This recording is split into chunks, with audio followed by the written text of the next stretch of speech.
ओम शांति। आज 29 मई 2024 के साकार बाप दादा के मधुर महावाक्य है। बाबा ने कहा, मीठे बच्चे, याद से याद मिलती है।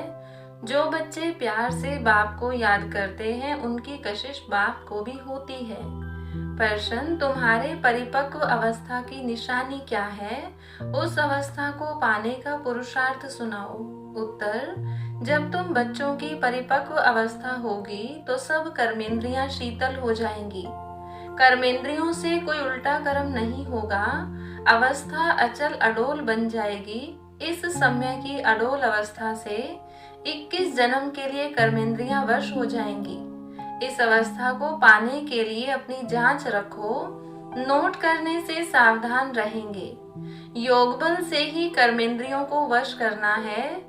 योग ही तुम्हारी अवस्था को परिपक्व बनाएगा। ओम शांति। यह है याद की यात्रा। सभी बच्चे इस यात्रा पर रहते हैं। सिर्फ तुम यहाँ नजदीक में हो। जो जहाँ भी हैं बाप को याद करते हैं तो वह ऑटोमेटिकली नजदीक आ जाते हैं। जैसे चंद्रमा के आगे कोई सितारे बहुत नजदीक होते हैं, कोई बहुत चमकते हैं, कोई नजदीक कोई दूर भी होते हैं। देखने में आता है यह स्टार बहुत चमकता है, यह बहुत नजदीक है, यह तो चमकता ही नहीं है। तुम्हारा भी गायन है, तुम हो ज्ञान और योग के सितारे। ज्ञान सूर्य मिला है बच्चों को। बाप बच्चों को ही याद करते हैं। जो सर्विसेबल बच्चे हैं, बाप है सर्वशक्तिमान, उस बाप को ही याद करते हैं तो याद से याद मिलती है। जहाँ जहाँ ऐसे ऐसे सर्विसेबल बच्चे हैं तो ज्ञान सूर्य बाप भी उन्हों को याद करते हैं। बच्चे भी याद करते हैं। जो बच्चे याद नहीं करते उनको बाप भी याद नहीं करते। उनको बाप की याद भी नहीं पहुँचती है। याद से याद जरूर मिलती है। बच्चों को भी याद करना है। बच्चे पूछते हैं, बाबा आप हमको याद करते हैं? बाप कहते हैं, क्यों नहीं। इस रीति बाप क्यों नहीं याद करते? जो जास्ती पवित्र हैं और बाप से बहुत प्यार है तो कशिश भी ऐसे करते हैं। हर एक अपने से पूछे कि हम कहाँ तक बाबा को याद करते हैं। एक की याद में रहने से फिर यह पुरानी दुनिया भूल जाती है। बाप को ही याद करते करते जाकर मिलते हैं। अब मिलने का समय आया हुआ है। ड्रामा का राज भी बाप ने समझाया है। बाप आते हैं, आकर बच्चों को अपना रूहानी बच्चा बनाते हैं। पतित से पावन कैसे बनो सो सिखाते हैं। बाप तो एक ही है, उनको ही सब याद करते हैं। परंतु याद सबको नंबरवार अपने अपने पुरुषार्थ अनुसार मिलती है। जितना बहुत याद करेंगे वह जैसे कि सामने खड़े हैं। कर्मातीत अवस्था भी ऐसे होनी है। जितना याद करेंगे कर्मेंद्रियां चंचल नहीं होंगी। कर्मेंद्रियां चंचल बहुत होती है ना, इसको ही माया कहा जाता है। कर्मेंद्रियों से कुछ भी खराब कर्म न हो। यहाँ योग बल से कर्मेंद्रियों को वश करना है। वो लोग तो दवाइयों से वश करते हैं। बच्चे कहते हैं, बाबा यह क्यों नहीं वश होती हैं? बाप कहते हैं, तुम जितना याद करेंगे उतना कर्मेंद्रियां वश हो जाएंगी। इसको कहा जाता है कर्मातीत अवस्था। यह सिर्फ याद की यात्रा से ही होता है। इसलिए भारत का प्राचीन राजयोग गाया हुआ है, सो तो भगवान ही सिखलाएंगे। भगवान सिखलाते हैं अपने बच्चों को, तुम्हें इन विकारी कर्मेंद्रियों पर योग बल से जीत पाने का पुरुषार्थ करना है। संपूर्ण पिछाड़ी में होंगे। जब परिपक्व अवस्था होगी फिर कोई भी कर्मेंद्रियां चंचलता नहीं करेंगी। अभी चंचलता बंद होने से फिर 21 जन्म के लिए कोई भी कर्मेंद्रिय धोखा नहीं देगी। 21 जन्म के लिए कर्मेंद्रियां वश हो जाती हैं। सबसे मुख्य है काम। याद करते करते कर्मेंद्रियां वश होती जाएंगी। अभी कर्मेंद्रियों को वश करने से आधा कल्प के लिए इनाम मिलता है। वश नहीं कर सकते हैं तो फिर पाप रह जाते हैं। तुम्हारे पाप योग बल से कटते जाएंगे। तुम पवित्र होते जाएंगे। यह है नंबर 1 सब्जेक्ट। बुलाते भी हैं पतित से पावन होने लिए तो बाप ही आकर पावन बनाते हैं। बाप ही नॉलेजफुल है। बाप कहते हैं अपने को आत्मा समझो। बाप को याद करो, यह भी नॉलेज है। एक है योग की नॉलेज, दूसरा है 84 जन्म के चक्र की नॉलेज।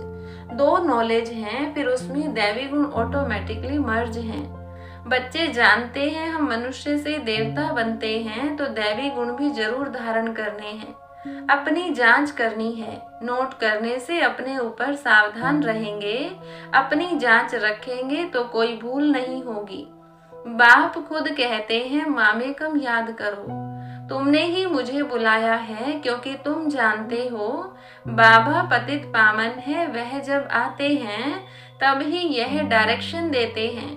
अब इस डायरेक्शन पर अमल करना है आत्माओं को। तुम पार्ट बजाते हो इस शरीर द्वारा, तो बाप को भी जरूर इस शरीर में आना पड़े। यह बहुत वंडरफुल बातें हैं। त्रिमूर्ति का चित्र कितना क्लियर है। ब्रह्मा तपस्या कर यह बनते हैं, फिर 84 जन्मों के बाद यह बनते हैं। यह भी बुद्धि में याद रहे कि हम ब्राह्मण सो देवता थे, फिर 84 का चक्र लगाया, अब फिर देवता बनने के लिए आए हैं।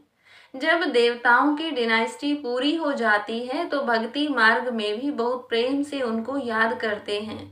अब वह बाप तुमको यह पद पाने लिए युक्ति बताते हैं। याद भी बहुत सहज है, सिर्फ सोने का बर्तन चाहिए। जितना पुरुषार्थ करेंगे उतनी पॉइंट्स इमर्ज होंगी। ज्ञान भी अच्छा सुनाते रहेंगे, समझेंगे जैसे कि बाबा हमारे में प्रवेश कर मुरली चला रहे हैं। बाबा भी बहुत मदद करते हैं, औरों का भी कल्याण करना है। वह भी ड्रामा में नूंद है। एक सेकंड न मिले दूसरे से, टाइम पास होता जाता है। इतने वर्ष इतने मास कैसे पास होते हैं। शुरू से लेकर टाइम पास होता आया है। यह सेकंड फिर 5000 वर्ष बाद रिपीट करेंगे। यह भी अच्छी रीति समझना है और बाप को याद करना है, जिससे विक्रम विनाश हो, और कोई उपाय नहीं। इतना समय जो कुछ करते आए हो वह सब भी भक्ति। कहते भी हैं भक्ति का फल भगवान देंगे। क्या फल देंगे, कब और कैसे देते हैं यह कुछ भी पता नहीं है। बाप जब फल देने के लिए आवे तब लेने वाले और देने वाले इकट्ठे हों। ड्रामा का पार्ट आगे चलता जाता है। सारे ड्रामा में अभी यह है अंतिम लाइफ। हो सकता है कोई शरीर भी छोड़ दे, और कोई पार्ट बजाना है तो जन्म भी ले सकते हैं। किसका बहुत हिसाब किताब होगा तो जन्म भी ले सकते हैं। किसके बहुत पाप होंगे तो घड़ी घड़ी एक जन्म ले, फिर दूसरा तीसरा जन्म लेते छोड़ते रहेंगे। गर्भ में गया, दुख भोगा, फिर शरीर छोड़ दूसरा लिया। काशी कलवट में भी यह हालत होती है। पाप सिर पर बहुत हैं, योग बल तो है नहीं। काशी कलवट खाना यह है अपने शरीर का घात करना। आत्मा भी समझती है यह घात करते हैं। कहते भी हैं बाबा आप आएंगे तो हम आप पर बलिहार जाएंगे। बाकी भक्ति मार्ग में बलि चढ़ते हैं, वह भक्ति हो जाती है।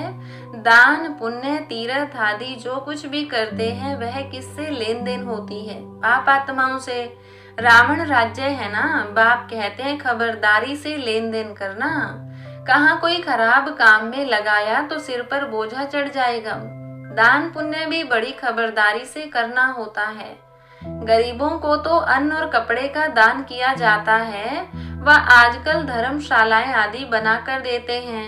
साहूकारों के लिए तो बड़े बड़े महल हैं, गरीबों के लिए हैं झोपड़ियां। वह तो गंदे नाले के आगे रहे हुए हैं। उस कीचड़ की खाद बनती है जो बिकती है, जिस पर फिर खेती आदि होती है। सतयुग में तो ऐसे कीचड़े आदि पर खेती नहीं होती, वहां तो नई मिट्टी होती है। उसका नाम ही है पैराडाइज। नाम भी गाया हुआ है, पुखराज परी, सब्ज परी, रतन है ना। कोई कितनी सर्विस करते हैं, कोई कितनी करते हैं। कोई कहते हम सर्विस नहीं कर सकते हैं। बाबा के रतन तो सभी हैं, परंतु उनमें भी नंबरवार पुरुषार्थ अनुसार हैं जो फिर पूजे जाते हैं। पूजा होती है देवताओं की। भक्ति मार्ग में अनेक पूजाएं होती हैं। वह सब ड्रामा में नूंद है, जिसको देखकर मजा आता है। हम एक्टर्स हैं। इस समय तुमको नॉलेज मिलती है, तुम बहुत खुश होते हो। जानते हो भक्ति का भी पार्ट है, भक्ति में भी बड़े खुश होते हैं। गुरु ने कहा माला फेरो, बस उस खुशी में फेरते ही रहते हैं, समझ कुछ भी नहीं। शिव निराकार, उनको भला दूध पानी आदि क्यों चढ़ाते हैं? मूर्तियों को भोग लगाते हैं, वह कोई खाती थोड़ी है। भक्ति पेशगीर कितना बड़ा है। भक्ति है झाड़, ज्ञान है बीज। रचता और रचना को सिवाय तुम बच्चों के और कोई नहीं जानते। कोई कोई बच्चे तो अपनी हड्डियां भी सर्विस में स्वाहा करने वाले हैं। तुमको कोई कहते हैं यह तुम्हारी कल्पना है। अरे यह तो वर्ल्ड की हिस्ट्री ज्योग्राफी रिपीट होती है, कल्पना रिपीट थोड़ी होती है। यह तो नॉलेज है, यह है नई बातें, नई दुनिया के लिए। भगवान उवाच, भगवान भी नया, उनके महावाक्य भी नए। वह कहते हैं कृष्ण भगवान उवाच, तुम कहते हो शिव भगवान उवाच। हर एक की अपनी अपनी बातें हैं, एक न मिले दूसरे से। यह है पढ़ाई, स्कूल में पढ़ते हो, कल्पना की तो बात ही नहीं। बाप है ज्ञान का सागर, नॉलेजफुल, जबकि ऋषि मुनि भी कहते हैं हम रचता रचना को नहीं जानते हैं।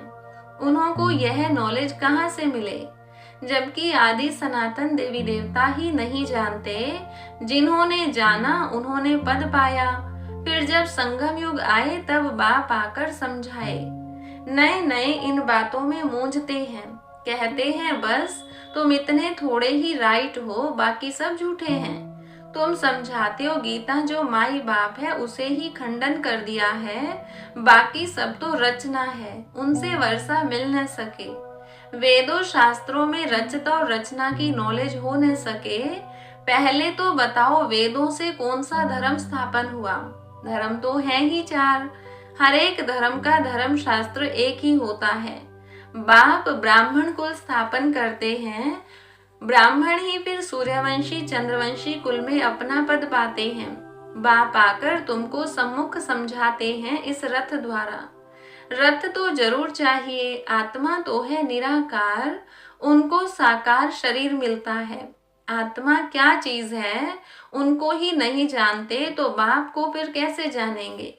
राइट तो बाप ही सुनाते हैं, बाकी सब है अनराइटियस, जिससे फायदा कुछ भी नहीं। माला किसके सिमरते हैं कुछ पता नहीं, बाप को ही नहीं जानते। बाप खुद आकर अपना परिचय देते हैं। ज्ञान से सद्गति होती है, आधा कल्प है ज्ञान, आधा कल्प है भक्ति। भक्ति शुरू होती है रावण राज्य से। भक्ति से सीढ़ी उतरते उतरते तमो प्रधान बन पड़े हैं। किसके भी ऑक्यूपेशन को नहीं जानते हैं। भगवान की कितनी पूजा करते हैं, जानते कुछ भी नहीं। तो बाप समझाते हैं इतना उच्च पद पाने के लिए अपने को आत्मा समझना है और बाप को याद करना है। इसमें है मेहनत। अगर किसकी मोटी बुद्धि है तो मोटी बुद्धि से याद करे, परंतु याद एक को ही करे। गाते भी हैं बाबा आप आएंगे तो आपसे ही बुद्धियोग जोड़ेंगे। अब बाप भी आए हैं, तुम सब किससे मिलने आए हो?